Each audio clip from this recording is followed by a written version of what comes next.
Et yo. Ah. Bienvenue à tous. Nouvelle vidéo, parole véritable, revue véritable. Yes. Toujours accompagné de mon binôme, de mon frère. Oui, il y a Mark Landers et Olivier Hatton. Ouais. Il y a Ben Baker et Olivier Hatton, pardon. Il y a Scotty, il y a Michael. Il y a Keith Murray, il y a Redman. Voilà. Il y a Kobe, il y a Shaq. Il y a Shaq. Il y a Smith et Wesson. Il y a DJ Flexstyle, le Bougarno. C'est ça les bails. Arnaud Automatique, Arnaud Rega, Arnaud Torius, Arnaud Stradamus, Arnaud Clive, c'est ça les bails. Tu connais. Moi-même DJ Flexsta, vous savez comment ça se passe aujourd'hui. Terminator, Flexsta de motherfucking DJ, c'est lui. Dieu. Aujourd'hui, on s'attaque à un album très particulier, mais avant ça, on va introniser l'homme qui est à ma droite. Non, c'est le frérot. Il faut faire une intro digne de ce nom. He goes by the name of... Non, si on dit le nom tout de suite, Shizu, Mr. Shizu, a.k.a. Dash Gros, a.k.a. Dash des Halls. C'est lui, avec le haut tréma, frérot. Avec le haut tréma, attention. Très important. Très important, si tu l'oublies, ça change le bail. Non, c'est pas pareil, c'est pas pareil. Gros Dash est avec nous aujourd'hui. Gros Dash. Salut. Merci d'être là, frérot, franchement, c'est cool. Merci à vous pour l'invite, les gars. Ah, ça fait plaisir. Un rappeur pour parler de rap. La base. Et quel rap? Quel rap? Parce qu'aujourd'hui, je ne l'ai pas dit, mais aujourd'hui, on s'attaque à un album très apprécié. Notamment par les rappeurs. J-Dep. Un bouc déplacement. Exactement. Child of the Ghetto. Sorti en 2001 chez Bad Boy. Bon, pour ceux qui ont vu son documentaire, J-Dep, après, c'est compliqué, tout ça. Mais aujourd'hui, on se concentre sur cet album. Cet album qui est... Laisse tomber, de toute façon, bon, on va pouvoir en discuter. Classique. Tout ça. Y a pas, on va pouvoir... Tout de suite, on y va, Tout de suite, c'est parti. Yes. Bon. Tu connais le concept revue véritable. D'abord, on se demande les uns les autres comment on a découvert l'album, comment on l'a reçu. Parce que tu vois, il y en a qui l'ont découvert le jour de leur sortie, il y en a 10 ans après, etc. C'est clair. La réception, c'est très important, ça permet de contextualiser en fait. Parce que sinon, si tu regardes un album, je sais pas, de 98 en 2017, tu vois... C'est un autre délire. C'est autre chose. Clair, c'est notre approche, ouais. Ensuite, on rentre un peu plus dans l'album, les morceaux, etc., ce qui nous fait kiffer dedans et tout. Et on finit par le fameux tiercé. Tiercé, des fois, qui se transforme en tiercé+. Des fois, il se transforme en quinté. Des fois, il se transforme en quinté+. Quinté+, tu connais. Avec le numéro complémentaire. Voilà. Tu vois ce que je veux dire? Pour éviter de faire comme tout le monde, oui, top 3, top 5, allez, tiercé+, quinté+, c'est tout. On n'est pas encore sponsorisé par le PMU, mais Inch'Allah, un jour. Parce que quand on parle de gros albums, justement, c'est des albums où il y a beaucoup de titres, tu vois, qui nous ont choqués en fonction de différents moods dans lesquels on était, tu vois. Et c'est dur des fois de choisir juste 3 titres et tout sur un classique, justement. Le but, c'est que ça soit dur, tu vois. C'est tout à fait ça. Impossible. C'est tout à fait ça. D'ores et déjà, je vous le dis, abonnez-vous, partagez, s'il vous plaît. Je sais que c'est relou, on fait les youtubeurs et tout, mais c'est nécessaire. Partagez, abonnez-vous, c'est gratuit. Donnez-lui de la force aussi sur Tipeee, il y a le lien qui va s'afficher et tout, et voilà. Bon, on va commencer par notre invité. Toujours. Dash. C'est quoi les bails? Un rappeur. Un grand rappeur. Un excellent rappeur. Je peux le dire, voilà. D'autant plus, d'autant plus le recul que ça fait longtemps qu'on se connaît. On a suivi ta carrière et tout. Et on apprécie tout ça. Comment t'as reçu cet album-là? En fait, cet album, c'était un... Cet album, il arrive à un moment où je commence à faire pas mal de voyages aux States, tu vois. En 2000, j'ai mon frère qui va emménager à Miami. Early days, carrément, tu vois. Donc, on commence à chiller fort à Miami. On commence à s'imprégner un petit peu de la vibe du Sud et tout. Bien qu'on était new-yorkais dans le délire, mais quand on arrive là-bas, on se prend les Ludacris et tout. On se prend toute cette vague-là. Et on commence à rentrer dans le truc, Nelly et tout, tu vois. Et surtout, 2000, Country Grammar, c'est laisse tomber. Révolution. Frère, le mec, tu vois. Donc, il nous bouscule un peu dans notre vision du game, dans le truc un peu Dirty South et tout. Et cet album, il arrive en 2001. Et c'est comme s'il a remis tout le truc au diapason, tu vois. Il a remis les bases du Peura, là où on voulait aller, nous, en tant qu'artistes, tu vois. Autant dans l'enjaillement que la street réalité, tu vois. Que le mec, des morceaux comme Let's Get It ou Special Delivery s'enchaînent avec Everyday, tu vois. D'ailleurs, la version avec Face, c'est Face, hein? Face, c'est incroyable. Et donc voilà, c'est vraiment nous, on le prend vraiment comme un guide d'utilisation des multisyllabiques, tu vois. Notice. Carrément, frérot, parce que tu vois, comment il place ses trucs, tu vois, et surtout, il fait rimer des mots qui riment pas. Tu vois, il a une manière de faire rimer, tellement il met de rimes qu'il est obligé de faire rimer des mots qui riment pas. Là, t'es en train de dire un truc de ouf, là. Parce que cet attribut-là, il est attribué à un mec dont tout le monde parle comme le GOAT. Là, tout le monde dit que c'est Eminem qui fait ça. Eminem peut le faire. Donc, t'es en train de dire que G-Dep... Mais Eminem, pour moi, Eminem, il met pas plus de rimes que G-Dep. Ok. G-Dep, il te fait 4 mesures. T'as Twitter, hein? T'as Twitter? Ouais. Tu vas avoir des petits tweetos qui vont venir te dire des mots sympas. Les soldats d'Eminem. Non, mais c'est vérifiable. Moi, je suis d'accord avec lui. Mais c'est vérifiable en vérité. Et je vois pourquoi il dit ça. Non, mais et les deux peuvent avoir la même qualité. C'est du lourd. Là, on fait des gamins, mais moi, je te parle de comment la construction. La construction de comment en fait son cerveau fonctionne pour écrire un couplet, tu vois. Moi personnellement, ça m'a conditionné, tu vois. Ouais. Ça m'a vraiment conditionné à exclure même certaines rimes parce que c'est pas bon et inclure certains trucs qui étaient censés pas être bons, mais la manière dont tu vas l'articuler, la manière dont tu vas le faire sonner, ça fait que c'est une rime. Et même si elle est à l'intérieur, c'est bon déjà. Ça, c'est un truc de ouf ce que tu dis là. Parce qu'en vérité, ça t'oblige à ne plus être scolaire, à te dire non, c'est comme ça, c'est comme ça. Non, je crée mon propre délire et tout, et je m'offre plus de liberté. Clairement, c'était vraiment... Et par la suite, c'est ce qui nous a, on va dire, préparé à Dipset, tu vois. Quand tu vois Cameron ou Jewels, comment ils respectent aucune règle. Les rimes, les onomatopées, les trucs, tout pour que ça rime.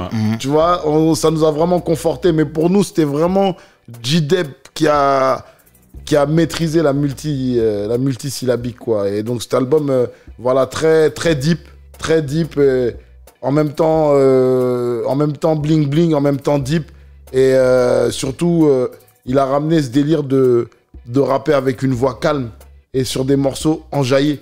Alors qu'à l'époque c'était vas-y Lil Jon, Nelly, fallait fallait des flows de ouf, fallait chantonner, et lui il est arrivé. Mais Gaxili, posé, tu vois, posé sur son truc et même sur des gros morceaux. Sur des gros morceaux et club et tout ça. Harlem Shake, quoi. Harlem Shake, on peut dire qu'il a popularisé le Harlem Shake. C'est un truc de fou. Ah non, mais clairement, c'est un événement qui est devenu pop culture après et tout. Exact. Mais avant Harlem Shake, avant G-Dep, c'était pas visible comme ça, tu vois. Non, mais j'aime bien parce qu'il y a plein de gens qui pensent que c'est Soulja Boy qui a ramené un morceau avec une danse. Ah non. Non, réveillez-vous. Alors que bon, ça a été fait depuis. Bien avant Internet. Même, je pense à, je sais pas, Looney Zagat Favonic, il y avait la petite danse, tu vois. C'est clair. Vraiment. C'est clair. Ah, mais c'est très intéressant de t'entendre parler de ça parce que toi, en tant que rappeur, ça t'a carrément conditionné sur ta manière d'écrire, de poser et tout. Bah ouais, parce mais que... en même temps que tu le dis, ça s'entend un peu, effectivement. Bah parce qu'en fait, on était dans une époque bad boy où, tu vois, pour nous, Shine... il était intouchable. Oh là là. Black Rob, il était intouchable. Et il les a tous couchés dans son album. Pour moi. Non, mais on est d'accord. Il les a couchés. Et c'était des mecs intouchables. Incouchables. Et il les a terminés à la suite dans l'album. Et s'ils avaient fait rematch, il les aurait encore reterminés. Parce que sa technique était meilleure. Impeccable. Et c'est ça qui m'a fait en vérité même prendre du recul avec Shine, avec Loon, avec Black Rob, où j'ai plus trop suivi leur truc après. En vérité, j'attendais le New G-Dep qui est jamais arrivé, tu vois. Mais sa technique, pour moi, ça a été vraiment... pour moi, techniquement, après Biggie, le meilleur artiste de Bad Boy, tu vois. On va en parler, ça, il y a un petit truc là-dessus. Arrête, on va en parler. On est là, parlons. Voilà. C'est ça, toi. Comment il est, lui? Non, le sommaire, le boulot Non, mais c'est bien. Non, c'est bien. C'est bien. Ok, la dame, elle le dit. Ok. Pour toi, ton top 5 des artistes Bad Boy. Du premier au dernier. Artiste ou album? Artiste. Franchement, je dirais Biggie, G-Dep, clairement. Okay. Mais après, tu vois, c'est dur d'enlever Craig Mack aussi, tu vois. Parce que quand même, Craig Mack a eu une telle influence aussi sur Biggie que citer Biggie sans citer Craig Mack, c'est jouer le jeu de ceux qui l'ont ignoré, t'as capté? Je vois ce que tu veux dire. Donc Biggie et Craig Mack, je les mets ensemble parce que c'est la même personne pour moi. Tu vois ce que je veux dire? Vous les Congolais aimaient trop faire les trucs, c'est pas pareil. les trucs et tout. Non, faut dissocier. Non, faut dissocier. Mais il a écrit Biggie et Craig Lui, il Mack, a fait c'est le numéro 0, il a écrit pour le Boog, ok? Il a écrit pour le Boog, il l'a mis en avant avec son remix. Flava Niaïr. Et en vérité, c'est ce qui a causé sa perte, faut dire la vérité. Tu vois ce que je veux dire? Là, on s'est rendu compte que. Tu vois, donc il s'est sacrifié pour le Boog. Mais Big, c'est quelqu'un quand même. Bien sûr, Big. Non, mais je vois ce que tu veux dire. Même normalement, il est numéro 0. Mais là, tu parles de filiation. En fait, je te parle dans le label. On connaît quand on est dans un label, on travaille en équipe, tu vois. Il y a des Boogs qui sont pas connus, mais il y a des Boogs qui sont connus, tellement connus que, en vérité, ils ont mis une âme dans le bail. C'est comme si tu retires Tupac à Biggie, c'est mystique. Tu vois ce que je veux dire? Donc il a œuvré vraiment pour moi dans le projet Biggie, au moins le projet initial, tu vois. Et il a apporté son empreinte de manière à ce qu'aujourd'hui, tu vas dire Craig Mack dans les meilleurs artistes Bad Boy, c'est au niveau de la disco et tout, c'est compliqué, tu vois. Mais c'est pour ça que je la finis quand même avec Biggie, tu vois. Après, je dirais 112. 112, franchement, ils m'ont marqué de ouf. En termes de MC. En termes de MC, les meilleurs MC pourtant chez Bad Boy. Mais en termes de MC, après, franchement, c'est la pagaille. Hein. Après, c'est la pagaille, franchement. Sauf si tu vas chercher les Jadakis, les machins. Il faut dire. Oui, mais oui. Mais oui, ils sont chez Bad Boy. Véritable, faut dire les places. Bien sûr. Non, faut dire. Donc The Lox, ils prennent les autres places, clairement. Et même, eux, ils ont écrit des textes pour les gens. Bien sûr. On le bat de Benjamin, c'est eux. Bien sûr, bien sûr. On le bat de Benjamin, c'est eux. Un truc arrive d'ailleurs bientôt là-dessus, normalement. Jadakis, il devait être sur Mon Monument Problème aussi à la base. Ouais. Non, donc eux, les plumes du label, c'était eux à un moment. Clairement. LOX, franchement, pour moi,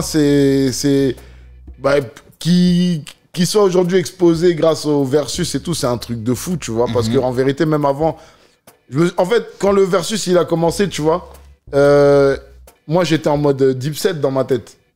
Mais quand Jadakis, il a Pera, c'est là que je me suis rappelé, tu vois, justement, en 2000... 99, 98, avant toute cette fame, avant que le rap devienne ce qu'il était, ce qu'il est devenu, tu vois.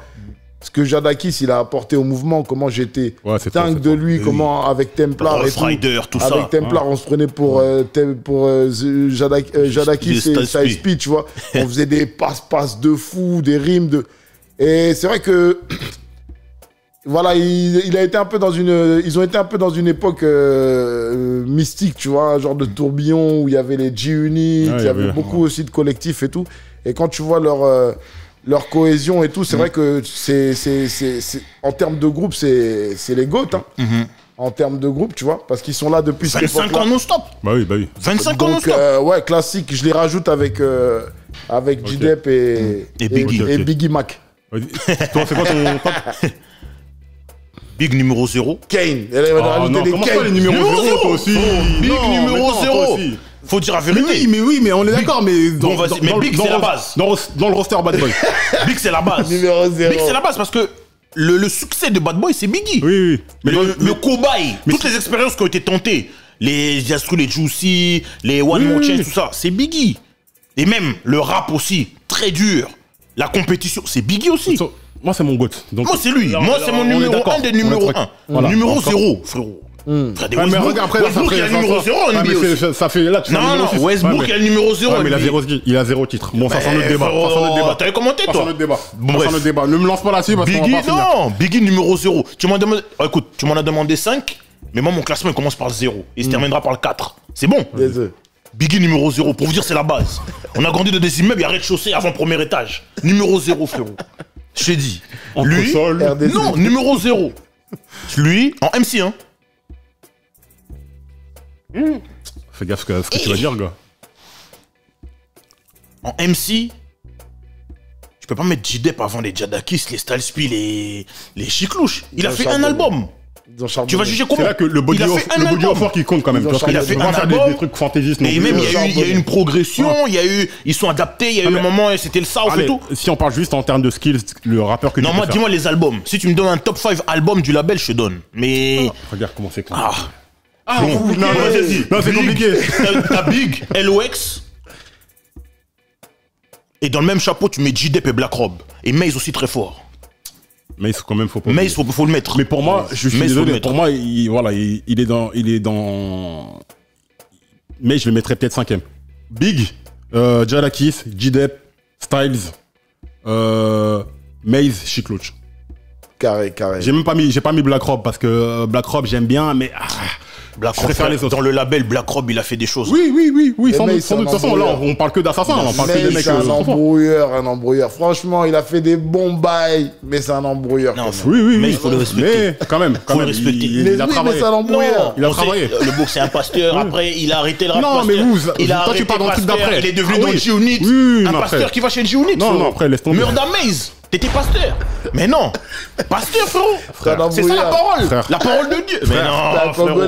Ça ne va pas. Tu sais ce qu'il a fait, Maze, en vérité? Il a fait ce que beaucoup de gens font. Il y a des mecs, ils sont là dans la rue, ils mettent des rodkas à des gens. Ils vont au placard. Ils savent que dehors, tout le monde les attend avec les dents bien affairées. Il revient religieux. Ils reviennent. Assalamu alaikum, moi je suis dans l'air. Ouais, t'as vu, nanana. Et il revient religieux. Tu vois ce que je veux dire? Mais il est parti, il a vu. Tu sais pourquoi il est parti? Non, on est au courant, on va pas dire. On est au courant de l'histoire, tout ça, de ça. Et il est parti. Je suis pasteur maintenant. Les mecs, vas-y, putain, je peux pas tuer un pasteur.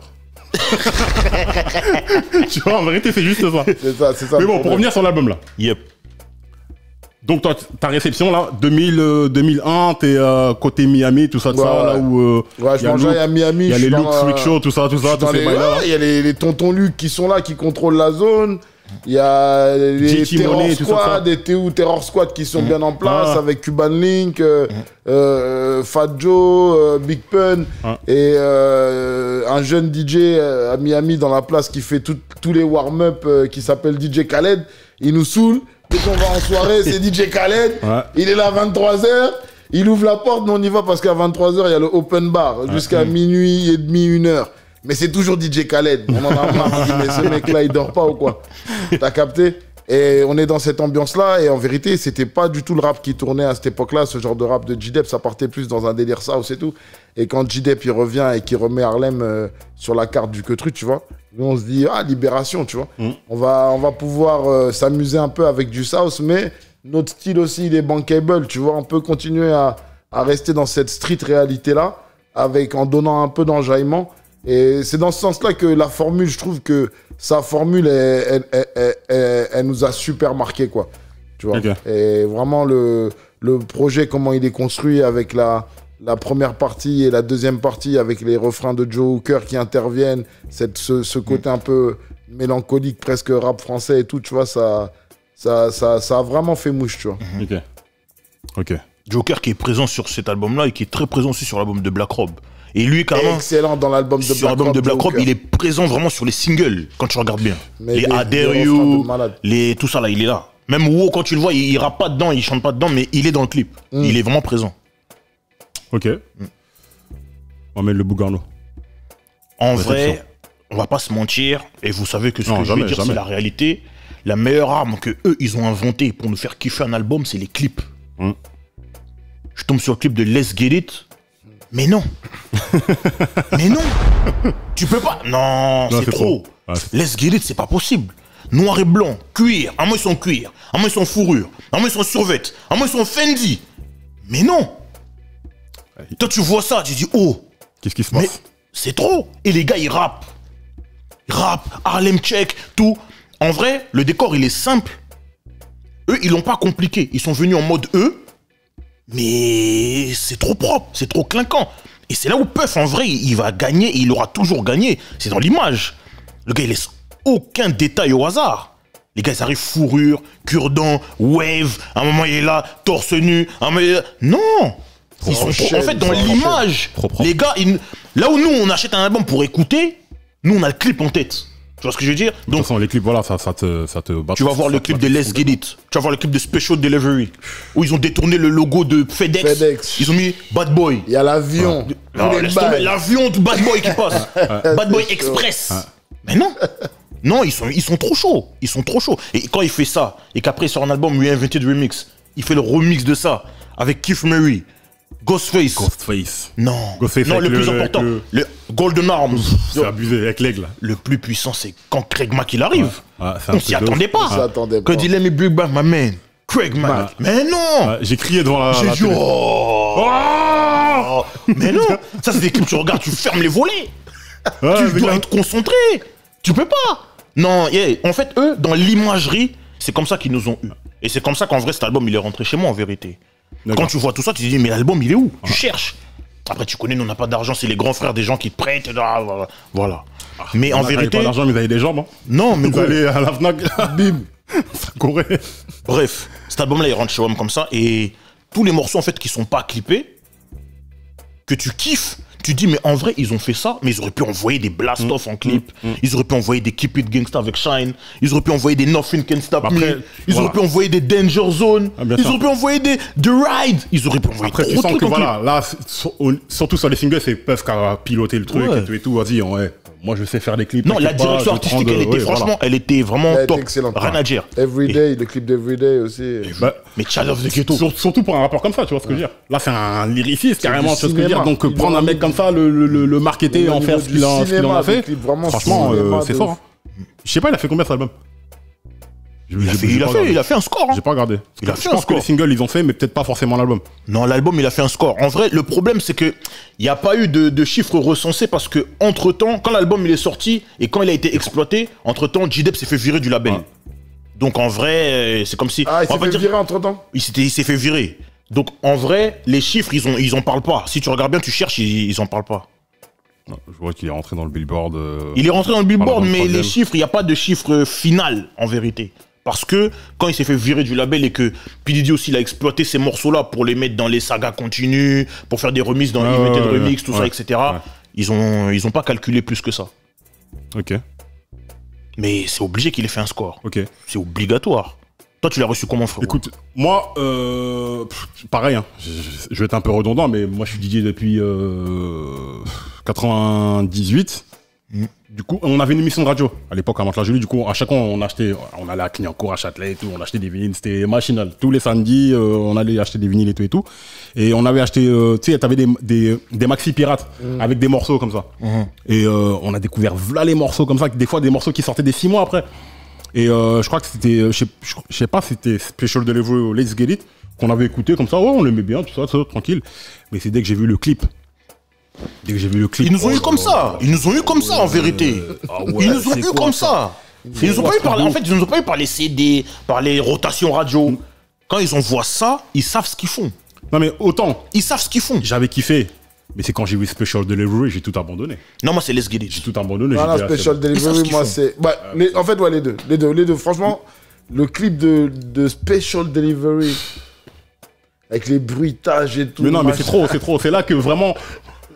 En termes d'imagerie, Bad Boy, c'était leur apogée, le pic, tu vois. Il y a Bad Boy for Life aussi. Et Special Delivery, pour moi, c'est ces deux clips. Wow aussi.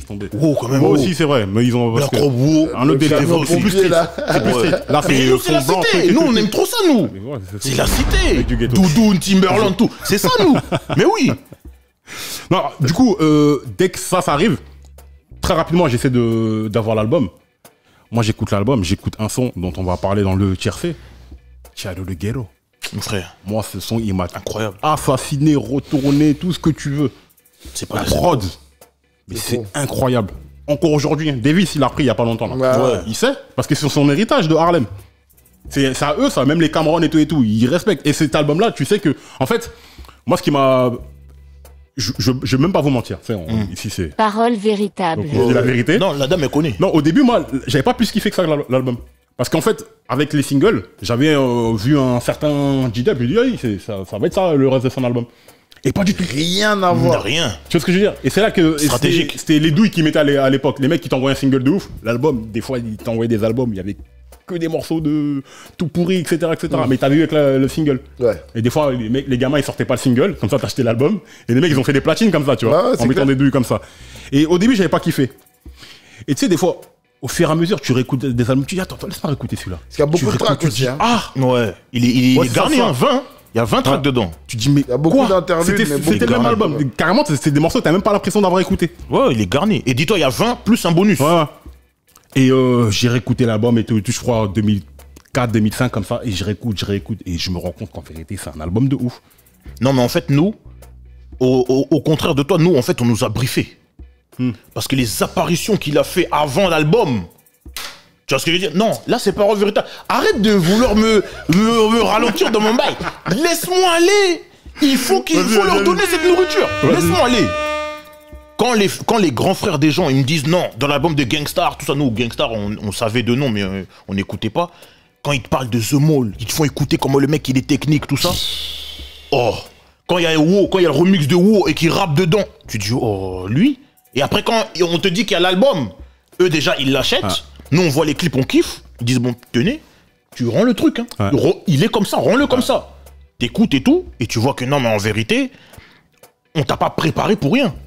Le gars, il est venu, ce qu'il a montré dans les featuring qu'il a fait, les guest apparences qu'il avait fait avant l'album, il nous a pas menti. Solide. Ah non, il n'y a pas eu de tromperie sur la marchandise. Mais c'est exactement ça, là. C'était, je sais plus, j'étais en studio avec qui, c'était DJ Technics de Funky Maestro.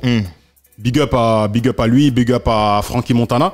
On parlait rap et tout. Et moi, je lui parle de J-Dep et tout. C'est le moment où l'album, je venais de le réécouter. Tout. Et lui, il sait que le meilleur couplet de J-Dep, il est pas dans l'album de J-Dep. Je dis, oh, comment ça? Il me fait écouter Gangstar, The Mall avec J-Dep et Shigisha. Avec Shigisha. Incroyable. Et il met juste le refrain avant le couplet de truc. Don't be mad at me, I used to be King Greg. Dans les placements, c'est trop. Placement, c'est trop. C'est trop. Même dans l'album de P. Diddy, Forever, dans le morceau La Reverse, dedans il y a Busta Rhymes, il y a Redman, Shine, il y a Silo aussi, Sauce Money, ils sont tous dedans. Dedans, on va dire c'est lui. L'outsider, c'est lui. Sauce Money, il faut qu'on le fasse. Hein. Middle Finger You, faut qu'on le fasse. On va faire, frérot, on va faire. Mais ce que lui, il envoie dedans, il est loin d'être ridicule. Et il les regarde eux tous dans les yeux. Non, mais c'est ça. Ah, mais non. Non, lui là, J-Dep, le MC, très fort. Et l'album en lui-même, par contre, là, si on fait un top album du label, après les albums de Big, c'est lui. C'est ça. Après les albums de Big, c'est lui. Après, tu mets les LOX, après, tu mets les Black Rob, les Maze, tout ça. Parce que, de toute façon, en vrai, LOX, on peut dire ce qu'on veut, mais ils ont plus brillé après Bad Boy que... Bien sûr, chez Money pour Respect qui cherchait Bad Boy. Donc là, tu les mets dans le top 5 Bad Boy pour l'ensemble de leur carrière, mais pas pour ce qu'ils ont fait chez Bad Boy, tu vois. Parce que, en fait, non, nous, on est au courant qu'ils ont écrit aussi pour les gens. Parce qu'il y a plein de couplets de Peuple que t'entends. On sait, nous. Dans No Way Out, ils ont écrit trop de morceaux. Bien sûr, bien sûr. Quand t'entends What You Wanna Do, Wanna be callers, shot callers, ballers, we'll be deep in the game with the stars. C'est trop kiff. Historiquement, tu vois, peut-être French Montana, tu vois, aussi, il a apporté beaucoup aussi au label, tu vois. De toute façon, Puff, c'est un vampire. Dès qu'il viens, il prend tes textes, il prend ton flow. Vas-y, donne le package entier. Je ramène ta sauce. Il écrit pas les textes, il écrit sur les chèques, lui. De toute façon, il a dit. Je sais plus ce qu'il raconte. Il y avait une session avec Loon. Loon, il écrit un couplet, tout ça, c'est un morceau où Puff fait truc. Loon, il écrit son couplet, tout et tout, il le rappe. Puff, il dit, ok, alright, write yours. Il prend son truc, il prend le flow, il prend tout. Il dit même dans son Don't worry if I white ram, I white checks. Ah, mais moi, je pensais qu'il. Ok, mais carrément les flows des gens aussi. Mais c'est ça, lui. Bref. On connaît, on fera un truc sur lui un jour. On peut dire ce qu'on veut. Il a apporté. Franchement, il a mis sa pierre. Non, franchement, en vérité, ce qu'il a fait de. Parce que ça, c'est il a ramené quelque chose de sérieux. C'est plus un album pour la street en vrai. Ouais. Un album que les rappeurs ils s'écoutent entre eux, ils disent oh t'as vu ce qu'il a fait. C'est quoi le titre de l'album? Child of the Ghetto. C'est tout. Mais ce qu'il a réussi à faire avec les singles, il a réussi à le propulser là où l'album l'aurait jamais pu. Il a réussi à le rendre mainstream. Un mec street à mort. Mais maintenant, faut quand même parler de la manière dont il arrive chez Bad Boy aussi, J-Dep. Parce que je crois qu'il était, il a fait une session avec Black Rob. Il avait posé sur l'album de Black Rob et un exécutif de Bad Boy il le prend de côté, il lui dit écoute, vas-y, ça peut être intéressant de te signer, tout ça, on aime bien et tout. C'est DJ Clark Kent qui le ramène à Puff. Ah, c'est Clark Kent. C'est DJ Clark Kent qui le ramène à Puff. Lui il dit ouais, moi je veux que ce soit Puff qui vienne me voir et tout, j'aimerais bien que truc. Ouais, et Puff il débarque maintenant là-bas. Avec les blancs. Il dit ouais. Ah, moi j'ai entendu Silver. Frérot, il est arrivé. De toute façon, on va mettre l'extrait. Dans New York Minute, il raconte. Il dit, Puff, il est venu chercher au quartier dans une Bentley blanche. East Harlem, lui. Ouais. I saw something silver coming down the block. And the lights, you know, the lights on the car, on the Bentley got, you know, they got the round lights. So it was like, it was coming down the block and you seen it coming down the block almost like, you know what I mean? Like it looked like unreal, like a spacecraft in the neighborhood. You know what I mean? He rolled out the window. It was like, you know, it was like kind of unspoken. I kind of knew that it was the car, you know what I'm saying? Like, wow. He laid it down flat. He was like, yo, I'm sign you. Il est venu chercher Bentley blanche. Il est monté dans la voiture, il dit ouais et tout, voilà, machin, Bad Boy Records si tu veux et tout, on peut faire en sorte de te faire signer et tout, et que voilà, tu fasses ton album, tout ça. Le mec, il a dit, j'étais dans une Bentley, j'ai senti le cuir. Il a dit, je suis obligé de signer. Il a dit, mais je vais signer. J'étais à Harlem dans la street, là, le mec, il est venu en Bentley. Au quartier. Là, je suis dans du cuir, confortable, chauffant, maçon. Mais je signe, il a signé direct. Mais non. Mais par contre, il s'est fait avoir parce que il explique dans New York Minute, pour faire cet album, je crois, il a mis 4 ans. Ouais. Le mec a signé 7 albums. Ouais. 4 ans. Ah non. Ça veut dire que t'es là jusqu'à... 4 ans, mais pour le faire ou 4 ans pour attendre son tour de sortie? Non, 4 ans pour faire l'album. Son tour de sortie, lui, il savait... En vrai, eux, ils savaient qu'ils avaient quelque chose de chaud. Ça fait que dans les albums de Black Rob, tu l'entendais, dans les Forever, tu l'entendais. Mais... Ils ont pris même des sons de cet album-là pour mettre dans P.D.D. The Bad Boy Family, là. The Saga continue. Non, mais après, peut-être qu'il n'y avait pas de single. Peut-être que l'album, il n'était pas abouti en vérité, parce qu'ils disaient, il n'y a pas de single. Let's Get It, il est dans Saga continue. C'est pas un single. Non, okay. Eux, ils étaient dans des stratégies. En fait, P.D.D. ce qu'il faisait, ses albums, il faisait des best-of des gens. C'est-à-dire, ton meilleur texte, ton meilleur morceau, je le prends, je le mets dans mon album. Et moi, je suis au refrain. Ou moi, je viens, je fais des trucs. Et je le dis, vas-y, P.D.D. Parce que quand c'est P.D.D. qui vient, tout le monde va suivre. Mais c'est sûr. Forcément, ouais. Il fait des BO de Godzilla, il a touché un public super large. Il fait des versions rock de All About the Benjamins, tout ça. Lorsqu'il fait un truc, tout le monde va le suivre. Toi, t'es J-Dep, tu sors un truc, il y a un public qui va te suivre, mais pas tout le monde. Donc en vrai, stratégiquement... C'est une manière de le propulser. Stratégiquement, c'est une manière de le mettre en avant. C'est vrai, c'est vrai. Mais après, bon... la manière après dont il se fait remarquer, il pose sur les différents albums des gens, on vient d'évoquer Gangstar, etc., etc. Mais on est obligé de rappeler aussi son histoire personnelle parce que c'est lié à... Lui, il a des problèmes de drogue aussi. C'est ce qui fait qu'il se fait kick de Bad Boy et tout, il s'est viré parce que, bon, voilà, Puff, la drogue, lui je crois que c'est PCP, je sais pas quoi, enfin bref, une drogue vraiment dure. Lui, il avait des problèmes un peu mentaux et tout.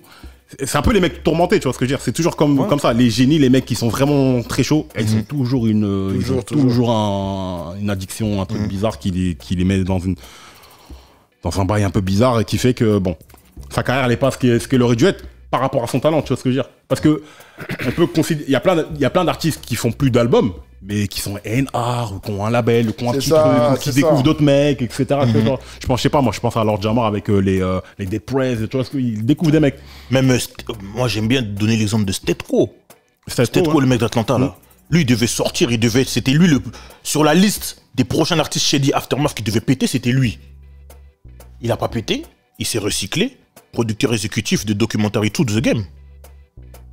Et producteur exécutif de d'autres projets encore. Bien sûr. Trop chaud. Bien sûr. Ouais. Ils ont su se réinventer.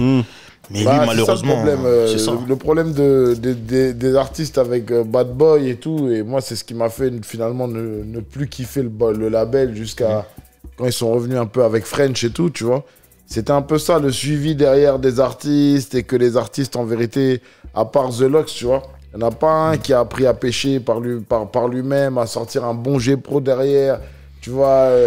Ils ont tous mal fini. Si tu regardes, ils ont tous mal fini. Je te jure, c'est accablant. Voilà, tous mal fini. Accablant, c'est... Il n'y a que maintenant où tu vois que les mecs, ils commencent à sortir la tête de l'eau. Un Loon, là, est sorti de prison. Un Shine, il est député maintenant au Belize. LOX, ils sont là, ils continuent à faire leur truc. Maze, on sait pas où il est. Comment il s'appelle? Black Rob, il est mort. Ouais. J-Dep, il est en prison jusqu'en 2025. Ouais, c'est chaud. C'est chaud. Et les 112, ils sont où les 112? 112, frère. 112, il faisait des succès. Ils savaient pas. On les payait pas. Des petits trucs comme ça, ils allaient faire des shows, mais c'est ils allaient faire des shows. Ouais, ils font des shows. Ils font des shows, mais tu connais, c'est pas à la même ampleur que quand ils font les Bad Boy Reunion, tu vois. Bien sûr. Mais attention, le truc, c'est que tous ces artistes-là, surtout les artistes R&B, ils ont leur petit show, l'âge d'or du rap français à eux, entre guillemets, tu vois ce que je veux dire. Ils tournent les States, comment c'est balèze, ils tournent dans plein de villes et tout. Non, tu regardes sur leurs réseaux sociaux, ils tournent à chaque fois. Ils peuvent plus sortir d'album ou je sais pas quoi, mais voilà, ils arrivent quand même à vivre de leur musique par rapport au show et tout. Mais après, il y a la malédiction Bad Boy, mais c'est avec du recul. Effectivement, Puff, il a plein de défauts, etc., etc. Mais il y a aussi le truc d'artiste. Quand t'es artiste, quand Puff, il prend toute la lumière, il fait tout. Toi, t'es posé, t'as une avance, t'as tes clips, t'as tes machins et tout et tout. Je veux pas dire que tu t'embourgeoises, mais tu t'endors un peu sur tes lauriers et surtout, t'apprends pas le business. Tu vois, un mec comme French, il était chez Bad Boy, enfin, c'était une joint venture avec Maybach.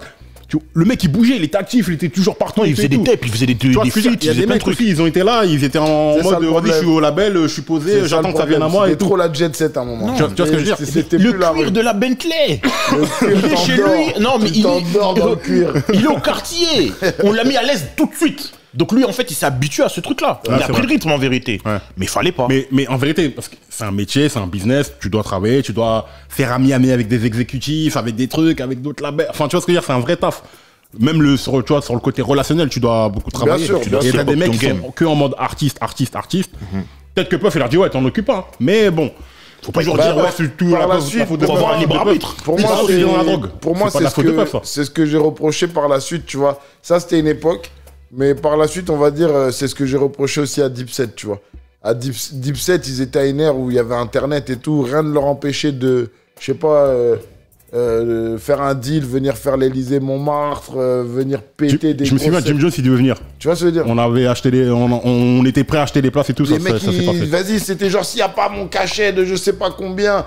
Ouais, mais frère, regarde en même temps, regarde 10 blocs. Non, frérot. Ils étaient en train de faire 10 blocs. L'Europe pour eux, c'est ça. L'Europe pour eux. Tu vois, parce qu'ils avaient leur division SAS, les mecs de Londres là. Bah oui, mais donc, ça a dormi. Si, tu regardes bien, ils avaient fait un concert, ils étaient partis à Londres. Le truc, Jouel et Tchar, ils sont fait kidnapper là-bas. C'est pour ça après ils voulaient plus venir en Europe. En tout cas pas à Londres. En tout cas, les gars ils étaient avec eux, ils filmaient. Jouel c'est comment tout ça? Tu vois le mec il était pas serein. Non, les gars de Londres ils étaient pas sereins. Les gars de Londres ils sont sérieux. Non, c'était pas leur problème. S'ils payent pas, le Jouel ils rentrent pas. Si vous payez pas, Jouel ils rentrent pas. Non, les gars de Londres c'est sérieux. Les Tchar, tout ça, bien sûr, c'est sérieux. Mais tu vois, pour moi c'est ça aussi, c'est le problème un peu d'Harlem, tu vois, c'est que les mecs ils arrivent à créer un truc. Mais après, pour faire perpétuer le bail, créer après la relève, la suite du mouvement, tu vois que ça part toujours dans des histoires un peu égoïstes. Et vas-y, si c'est pas moi qui graille, personne va grailler. T'as capté?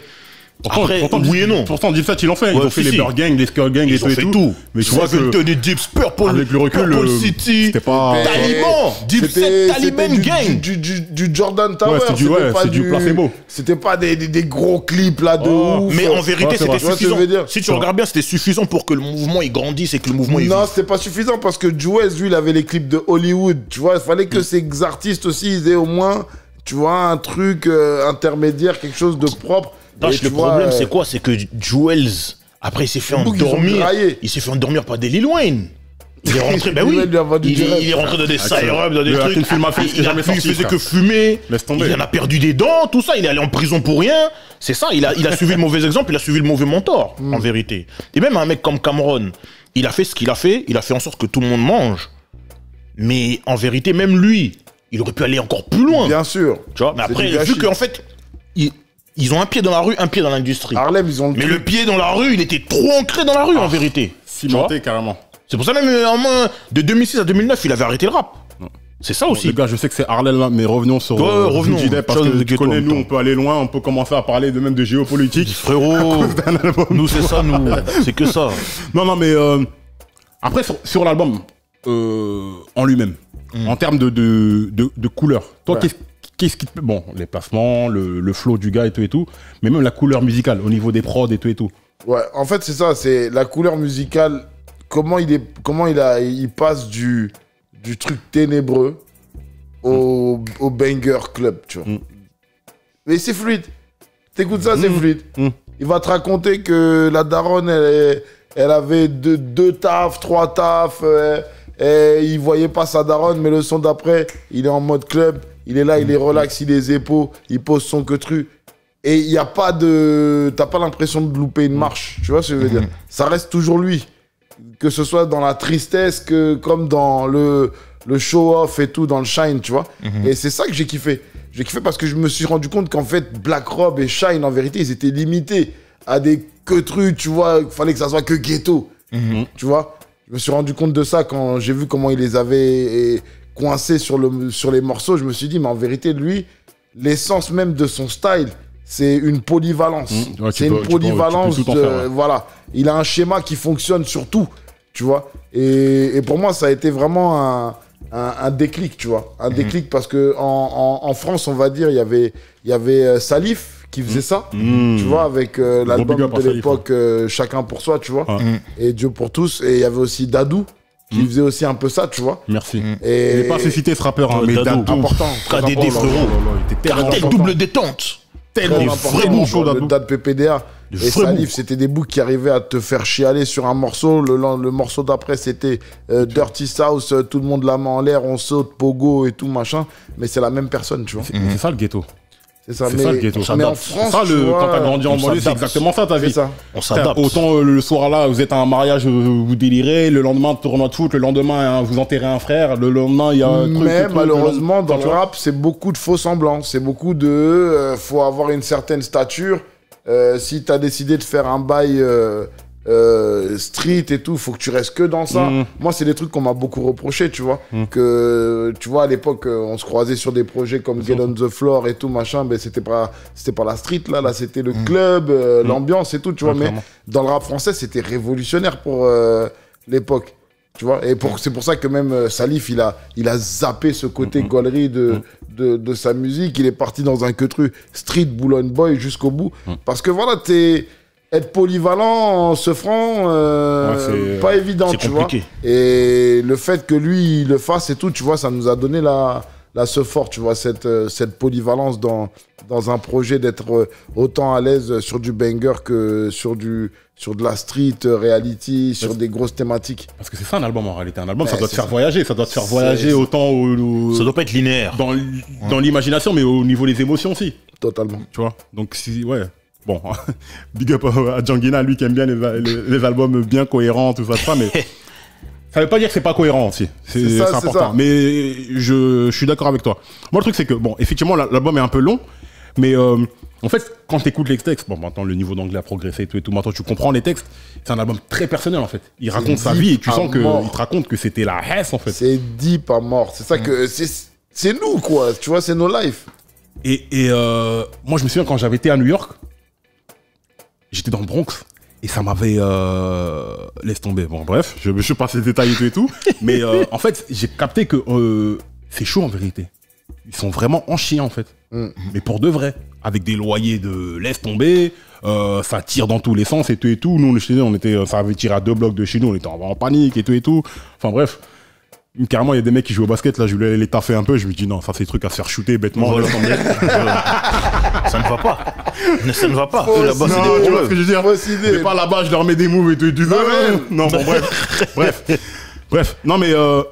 Et en fait, je me souviens, j'avais mon iPod et j'écoutais cet album-là. Et ça m'avait mis dans un mood où je captais encore mieux ce qu'il disait dans l'album. Je disais, ah ouais, en vérité, non. Franchement, je préfère vivre en France. Non, mais ça voilà, je préfère vivre en France. Si c'est pour être en chien, elle se met en chien en France plutôt que en chien là-bas. Parce que là-bas, c'est abusé leur vie en fait. Non, c'est chaud. Ben, justement, moi, c'est ça qui m'a aussi fait rentrer vraiment bien dans le délire carré. C'est que voilà, mon frère, il habitait là-bas à Miami. Donc, nous, on allait là-bas, on traînait des 7 mois, 8 mois. Ah ouais, mais non, mais toi. On chillait là à Miami. Et puis, il vient, il sort. Mais non, c'est pas comme ça. Non, c'est vrai, c'était réel. On était là, on a fait des freestyles sur la plage avec des Capadonna. On croisait des... Non, des gros... Capadonna du Wu-Tang. Capadonna du Wu-Tang. Il était content qu'on le reconnaisse, le boug. Bah oui. On a dit, mais putain, t'es pas un gars du Wu-Tang? Si, c'est moi. Wu-Tang. Capadonna, tac, petit style free, et tout sur la jeu plein. Franchement, et autant il y avait ce côté-là, autant il y avait le côté quand tu quittais Miami Beach, tu vois. Tu quittais Miami Beach et tu commençais à rider un peu. Un jour, on était avec mon refrain, on s'est perdu comme ça, tac, on s'est retrouvé dans les Little Haïti, tout ça, Masta, mais c'est un délire. C'est un délire. Après, là-bas, les Haïtiens, c'est les refrains, ils parlent français et tout, donc cool. Quel cool. Ah. Non, je sais pas. Je me suis dit, ça parle français. Quel cool. Tu balances un petit fond de compas, tout ça. Ah, vas-y, non, c'est chaud. Non, la réalité là-bas, non, t'es dans le Soweto, Masta, t'es dans le ghetto. Dans le ghetto, on était là, on était à un fucking feu rouge, on était en train d'écouter du Tupac à fond, on chillait, tu vois. Les négros, on commence à arriver dans un tiers-quart, on dit, mais on est où? Tu connais à l'époque, pas de GPS, tout ça, gros. Exactement. J'ai dit au refrain. Tu baisses le son pour te repérer. On a commencé déjà à remettre la capote, là. On commence à rider comme ça. Il y a une voiture qui arrive à contresens avec les feux. Tu vois les feux de détresse qu'un riz, là. Ça clignote comme ça, cac, les phares, ils clignotent comme ça. Je dis, ouais, je sais qu'il a vu. Pa. Je dis au refrain, bon, tranquille-toi, on va reprendre l'autoroute. C'est mieux. On va repartir dans un endroit safe. Frérot, on arrive à un feu rouge comme ça. Il y a une meuf, elle passe comme ça, elle passe derrière la voiture. Donc mon refrain, il la voit dans le rétro, il passe. Et le feu, il traîne, on voit que pour aller à droite, c'est vert. Mon refrain, il dit, vas-y, tu sais quoi? Je fais une petite marche arrière, là, je prends à droite, comme ça, au moins, on bouge. C'est bizarre de rester à un feu dans ce cas. On sentait vraiment une énergie mystique, frère. On recule comme ça. Pouf! Il dit, merde! La gueule était quoi? Elle était en train d'essayer de forcer le coffre, d'ouvrir. Il nous la cogne comme ça, à l'envers, en marche arrière, Master. Mais c'est un film. Un film, je te dis, là, on est bien.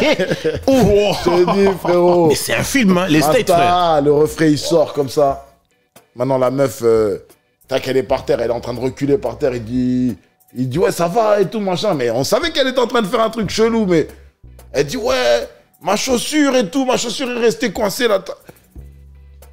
Le temps que hein, mon refrain va pour prendre sa pompe, Big Boo qui commence à sortir de l'ombre là. What happened? Yo, mais yo, non. what's up? Elle commence à dire, ils m'ont volé mon portefeuille.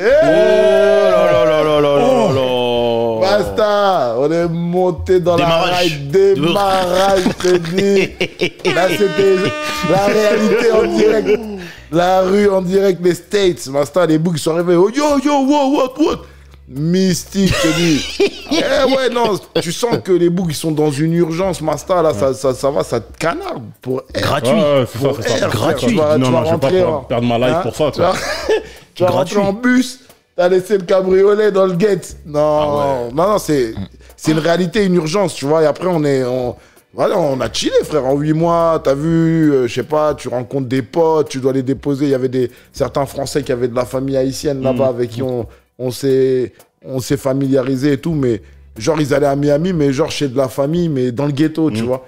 Vas-y, le refrain, tu le vois le lendemain, il s'est fait niquer par les moustiques comme au bled et tout. Non, il y a des urgences, hein. Vraiment, tu vois, là-bas, la vie et tout, c'est vraiment difficile. On est bien en souffrant.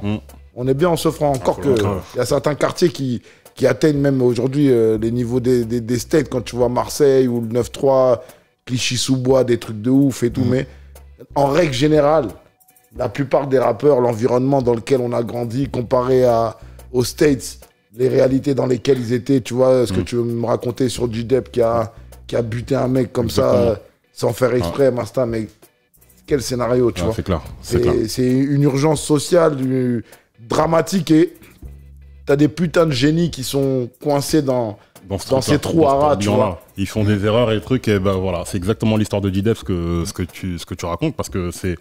Lui, en fait, comme tu dis, il était jeune, à 17 ans, il dit à sa mère qu'il veut arrêter l'école pour faire du rap. Il est dans la rue, etc., etc. Il va braquer un mec. Le mec, il essaie de se débattre et tout. 3 coups partent. Le mec, il part en courant et tout. Il cache le flingue. Le lendemain, les keufs, ils ride pour voir, qu'est-ce qui s'est passé et tout. Il arrête pas, tout ça, vas-y, l'affaire suit son cours et tout. Lui, des années après, il avait des voix qui lui parlaient dans sa tête, il était dans la drogue, etc., etc. Il est parti avouer. Il est parti avouer son crime tellement c'était un truc qui était en train de le ronger de l'intérieur. Le keuf, il lui dit non, mais ça fait. Le commissaire lui dit non, mais ça fait longtemps et tout, vas-y, tranquille et tout. Le lendemain, ils viennent le chercher. Mais gars, en fait, le gars que t'avais le truc, le mec, il était mort. Du coup, il a pris je sais pas combien d'années de prison et tout. Il sort en 2025. C'est moi la réalité. Il doit sortir en 2025. C'est dingue. Mais il était dehors, hein, il était SDF, il avait rien et tout. Enfin, c'est peut-être ça qui l'a sauvé. Peut-être. Ouais, sans doute. Mais bon, les gars. Là, je pense qu'on a bien parlé du tiercé. Là, on va commencer. On a bien parlé de l'album, pardon. On va rentrer dans le tiercé. Ouais. Tiercé, donc. Je commençais, je vais vous laisser terminer. Non, moi je termine. Moi je suis Busta Rhymes dans les remixes. Flavor in the air. Busta Rhymes, tu vois comment il finit, non? On va le sketch, je check. Moi, je suis Busta Rhymes dans les trucs comme ça, le pour meilleur, c'est l'intensité. Honneur à Toujours Flexstar. Moi, numéro 1 des numéros 1 des numéros 1 des numéros 1 des numéros 1, Child of the Ghetto. Ça, la prod, les placements, la voix, le flow, le refrain, tout. Ça, c'est un morceau que je peux l'écouter genre 100 fois d'affilée, j'en ai pas marre. Même le positionnement de l'album. Quand tu vois l'intro, Everyday, c'est bien. Child of the Ghetto, ah là, t'es d'accord. T'es d'accord tout de suite. Tu dis, c'est bon. Everyday, c'est mon deuxième morceau. Là, t'es parti pour un quintet en vérité. Non, mais en vérité, je suis parti pour un quintet, mais non, j'essaie de me restreindre au maximum parce que bon, on peut pas faire des quintets de tout. Everyday, attends, redonne le truc parce que c'est le morceau avec. Avec Shine. Non, avec Blastoff. Blastoff, c'était mon morceau, ça. De ouf. J'ai carrément, c'était la sonnerie de mon téléphone à l'ancienne. Hardcore ce son. Child of the Ghetto, Everyday, là, t'envoies Blastoff. Tiercé plus. Tiercé plus ou quintet? Non, tiercé plus. Juste on voit quintet. Ah, mais si, quintet, moi je te mets Special Delivery. Et c'est dur, hein? C'est dur. C'est dur parce que j'ai envie de Il a mettre. bossé, je te dis 4 ans. Là, quand tu me dis 4 ans, je comprends mieux. Franchement, je comprends mieux, frère. Je te dis. Dauphin. En fait, c'est une compil, cet album. Non, cet album est incroyable. Dauphin, ouais. Dauphin. Dauphin. Franchement, là, vous me mettez dans la sauce. Gombo. Moi, je dirais, en premier, bah, c'est dur, hein, les bails de premier, tout ça. Mais je dirais déjà, Child of the Ghetto, c'est le son inimitable. Je sais pas qui a un banger Thiekar comme ça, aussi violent. Le délire, les faux départs qu'il fait. Yo. Mais avec ces bails là, je te dis, ça me tue. Ça me tue parce qu'il a pris un flow qui avait jamais été pris avant. Gros, le dernier flow qui restait libre. Le dernier flow qui était libre. il a chauffé. Il est trop bien rentré. Celle-là, c'est méga, giga classique, celle-là, tu vois. Oui. Après, Everyday, incroyable. Fuck on the First Night. La première version, c'est la première version de l'album. Pas la version des plateformes, elle est dégueulasse. La version du CD. Parce que c'était un truc de fou, tu vois. La manière comment il a développé le thème et tout. Il dit à la go, non, mais moi, je veux juste te baiser ce soir, le premier jour. T'as capté, c'est un truc... Smash on the first time, en vérité. Non, Smash on the first night. Tu connais... Mais dans le morceau, il dit fuck on the first night. Fuck on the first night. Il dit ça calmement à la petite. Une invitation bizarre, tu vois. Et c'était trop insolent dans la manière, comment c'est dit, même la rappeuse. La rappeuse, je connaissais pas du tout. Lady May. Lady May. Et elle a performé de ouf. Je sais pas si c'est quelqu'un qui lui a écrit son couplet, mais ce qu'elle dit dedans, c'est super intéressant. La prise de position qu'elle a pour une meuf. La réponse, elle dit ouais, le corps me dit oui, mais ma tête me dit non. Tu vois. Elle donne aussi la réponse. Mama is telling me no. Non. Oh. C'est bon. Tu connais nos erratiques de YouTube. Mais non, toi. Non, mais bon, c'est qu'on finit Blacklist. Donc, après, je rajouterais tous les morceaux avec Joe Hooker, qui, pour moi, était une plus-value de fou à l'époque au niveau du label. Le Boog, il traînait dans les bureaux. Des fois, il passait au studio, te lâchait un petit refrain. Incroyable.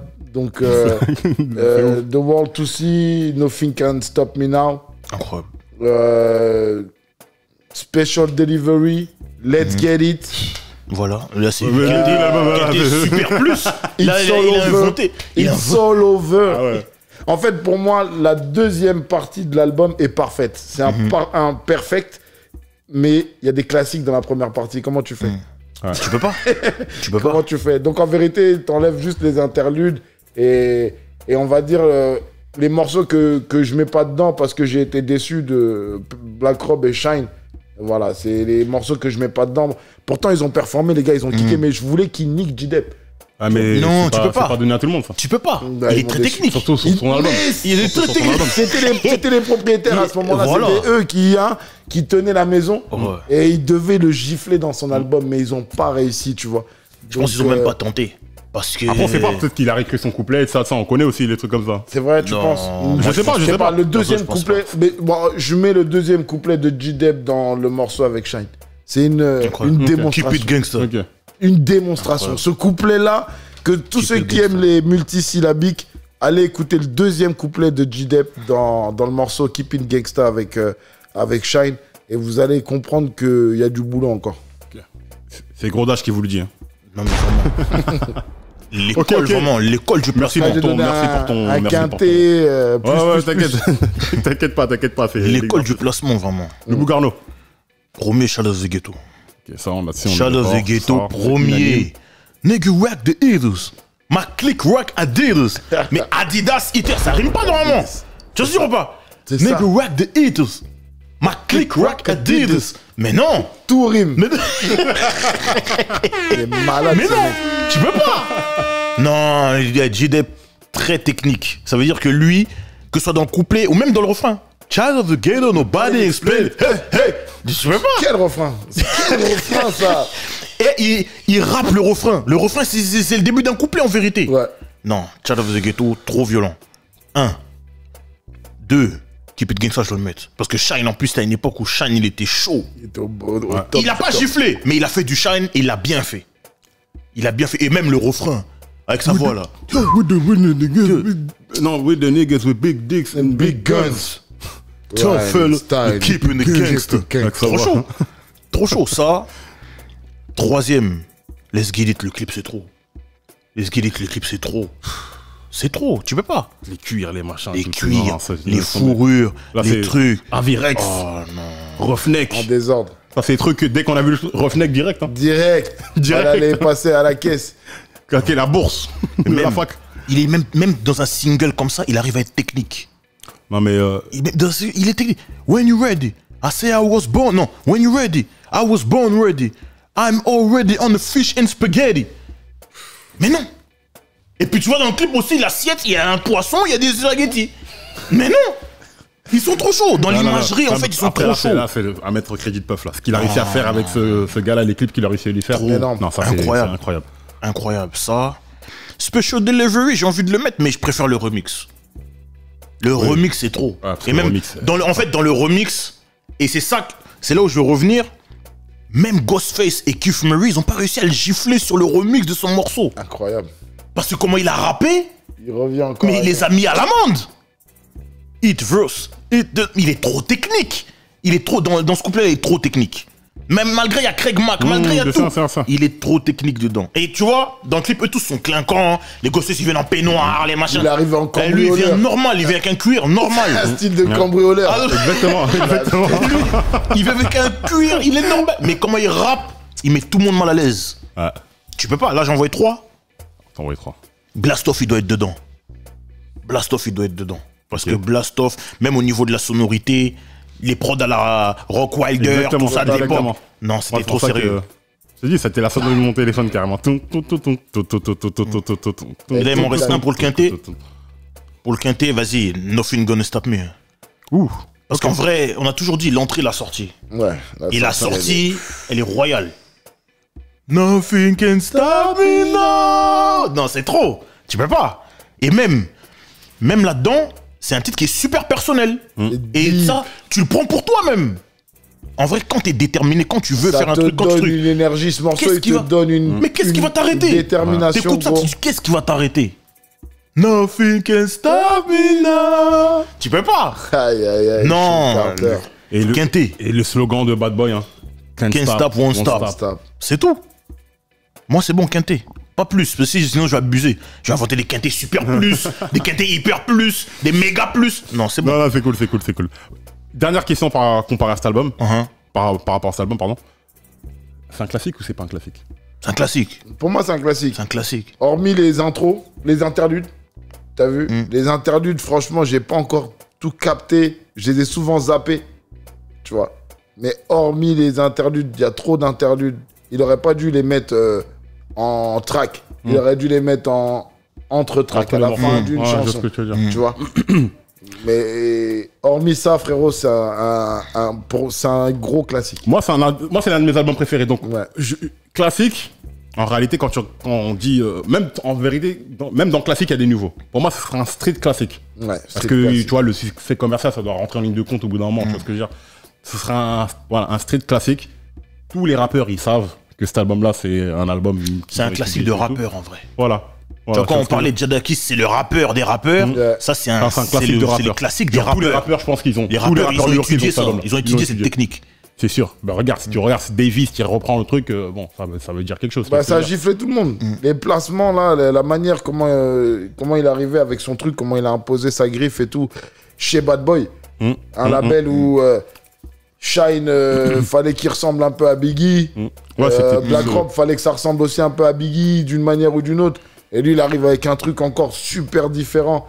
Et il arrive à s'imposer. C'était vraiment une masterclass comment il a géré son album. Et du coup, ça, je comprends mieux quand tu me dis qu'il a fait en 4 ans, tu vois.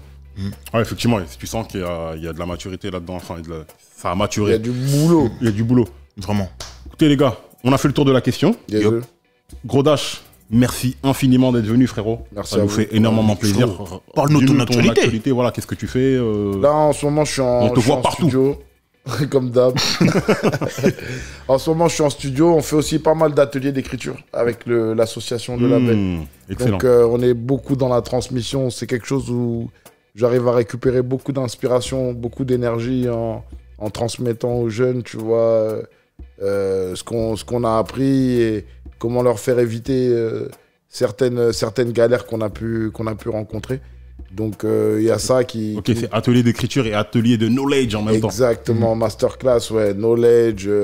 On a aussi un programme qui s'appelle l'Académie du hip-hop, où en fait, on apprend aux jeunes que pour un artiste qui est dans la lumière, il y en a 10 personnes qui travaillent dans l'ombre, minimum. Exact. Et que ça, c'est des métiers qui peuvent leur rapporter de la thune et que, au lieu de réfléchir à être...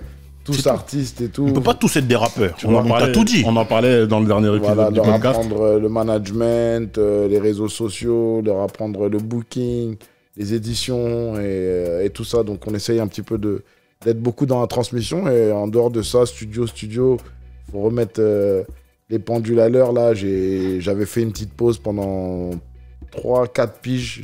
J'ai rien sorti. J'étais en mode... réflexion, réinspiration, j'étais pour retourner au bled et là-bas j'ai monté aussi une structure où je développe aussi des artistes là-bas, on file des coups de main et voilà, moi c'est en aidant que je me régénère, tu vois.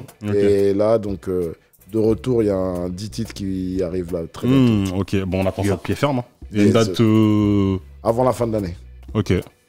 Ça veut dire que cadeau de Noël, tout ça. Tiens. Ça sera là, les gars, avec le merchandising qui va avec. Les Christmas jumpers. Ok. Va falloir soutenir, va falloir booster. Ok, toujours aucun problème. Le rendez-vous est pris. Merci beaucoup une fois de plus, Gros Dash. Ça nous fait très plaisir d'avoir un rappeur pour parler de cet album-là.